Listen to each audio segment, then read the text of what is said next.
2023 October 7 മുതൽ Israel നടത്തുന്ന കടന്നാക്രമണത്തിൽ 365 ചതുരശ്ര കിലോമീറ്റർ മാത്രമുള്ള ഗാസയിൽ ഇതുവരെ 85,000 ടൺ സ്ഫോടക വസ്തുക്കൾ പതിച്ചതായാണ് കണക്ക്.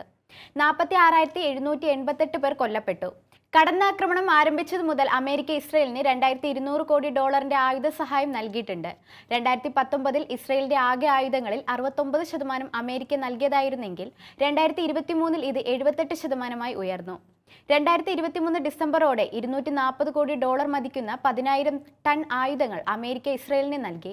2024 ആഗസ്റ്റ് ആയപ്പോഴേക്കും ഇത് 50,000 ടണ്ണായി നൂറുകണക്കിന് അമേരിക്കൻ വിമാനങ്ങളും കപ്പലുകളുമാണ് ഇക്കാലയളവിൽ ഗാസ നിവാസികളെ കൊന്നൊടുക്കാനായി മാരക ആയുധങ്ങളുമായി മധ്യധരണിയാഴി കടന്ന് ഇസ്രയേലിൽ എത്തിയത്. അവസാന നിമിഷം ഇസ്രയേലിന് മനംമാറ്റം ഉണ്ടാകുന്നുണ്ടെങ്കിലും ഗാസയിൽ ഞായറാഴ്ച മുതൽ വെടിനിർത്തൽ നിലവിൽ വരുമെന്ന് ആത്മവിശ്വാസമാണ് അമേരിക്കയ്ക്ക്.